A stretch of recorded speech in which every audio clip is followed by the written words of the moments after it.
Welcome to this video where we're going to walk through the instructions for completing your new student health forms in the online wellness portal here at Gonzaga University.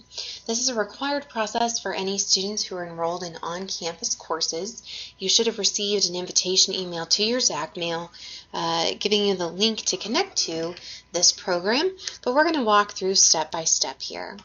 So in the email that you received and in the instructions that are available on our website, on the For New Students page, there are instructions on how to connect to the New Student Health Forms portal or the Online Wellness portal, but we're going to go ahead and connect to that.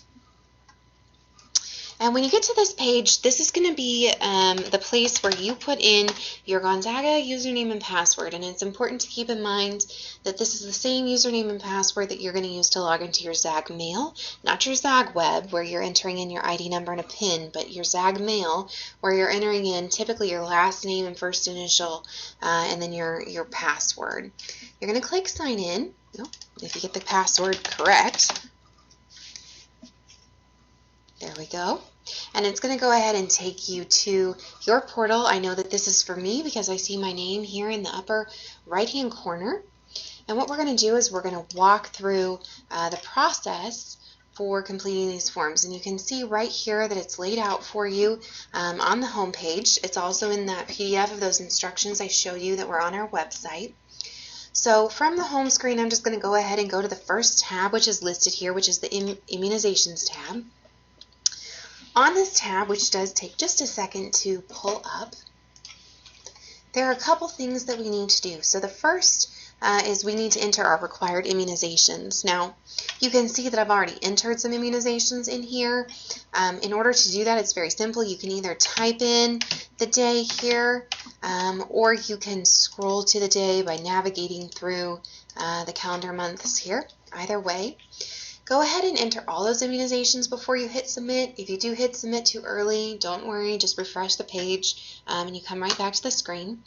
We require 2 doses of measles vaccine, which is typically given in the measles, mumps, rubella vaccine, but we ask that you enter all of your vaccinations for both recommended and required. The reason being that we have a huge number of students who study abroad. There are incidents that require us to know your immunization history to make sure that you're cared for. So enter all of those in for us. If it shows incomplete or not verified, don't worry. That just means that we need to take a look at what you've entered, validate that with the documents you're going to upload in one of the following steps, and then we will indicate that as verified for you. So you're going to go ahead and enter that, and then you're going to be done with this page once you get all that information entered. Returning to my home screen, I can see that the next step for me is to enter my insurance information. I'm going to navigate to that tab. I've already put a couple of insurances on file here, but in order to put another one in, I'm just going to click Add New. I'm going to fill out my information here and just put a couple of pieces of information in here which should be available on your insurance card. If you don't have an expiration date or you're not sure, don't worry. It could be myself. For a lot of our incoming students, it might be parent. And if you know this information, you just go ahead and enter it. Just like that. And then you click the Add button down here at the bottom. I'm going to see now that that card has come to my portal. And the next step that I need to do is enter a picture of both the front and the back of this card. So I'm going to do that by clicking Front. And then I'm just going to go ahead and navigate to where my card is stored. So in this case, I'm just going to go ahead and upload a picture of the Gonzaga logo as the front of my card and click upload just like I would attach something to an email, and then I just have to hit that upload button. And what you're going to see is once I've done that, when I click view front, it popped right down here for me to see. It's going to let me open it up here. There we go. and my card is there. This is really handy for our students. You don't have to carry your card around all the time. You've got it locked here for you in a secure portal that you can access from your phone or your laptop or your tablet as you may need it over the course of your time at Gonzaga. So go ahead and do that for both the front and the back, and make sure to add that for any cards that you might have, whether it's pharmacy cards, multiple health insurances, maybe you've got a primary, secondary. Go ahead and get that all on file for us. Returning to my home screen, I see that the next step that is required of me is completing all the required forms.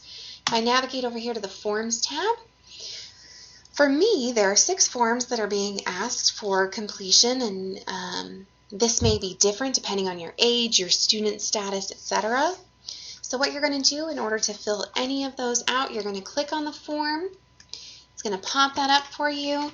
I'm just going to go ahead and enter some information here.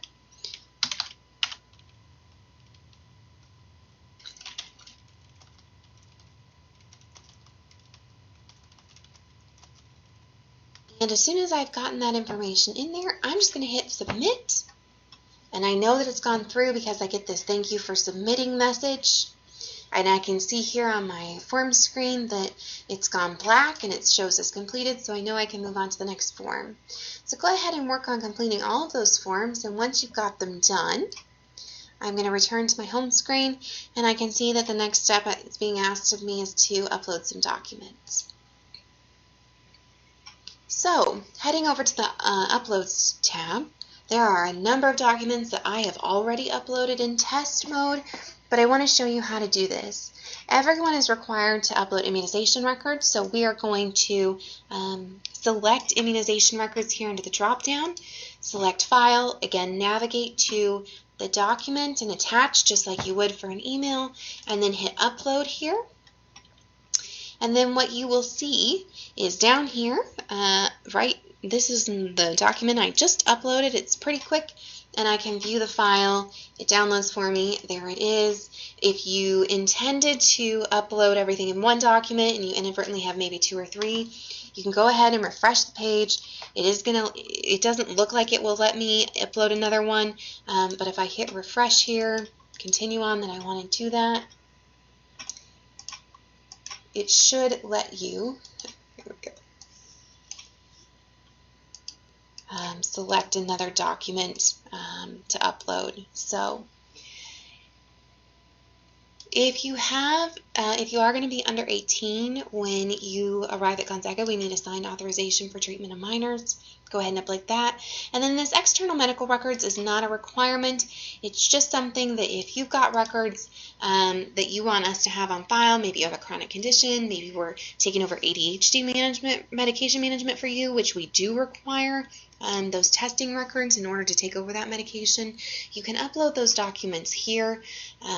So just know that, you can do that. We do need those records, and at any time, there we go, and that lets us do the immunization. So pop to your home page and then come back to upload to get another document. But at any time, you can give us these external medical records when they become pertinent to your personal situation. Returning to my home screen, I can see that one of the last things I'm being asked to do is to edit my profile. You can do this by clicking on your name up here in the upper right-hand corner, and then clicking Edit Profile. We do ask that you insert your preferred name. We really do need a phone number on record for you, so please be sure to give us a phone number. If you want text message reminders, if you have preferred pronouns and things like that, you're able to put that in there. That does help us provide care that's custom fit for you and your needs. And then hit Save down here at the bottom. And OK. And then you navigate back to the home screen and you are done. You are welcome if you need to. You may have gotten an email in your account already if you were missing something. If not, you're welcome to email us through the health portal. You're able to find our information about location and hours here. You're also able to find information on completing your new student forms. Those detailed PDF instructions are here, as well as a plethora of other pieces of information that we think are important for you to have access to. I hope that you found this tutorial helpful. If you have any questions or concerns, please don't hesitate. Give us a call. We are happy to help you figure out how to upload your information, and welcome to Gonzaga.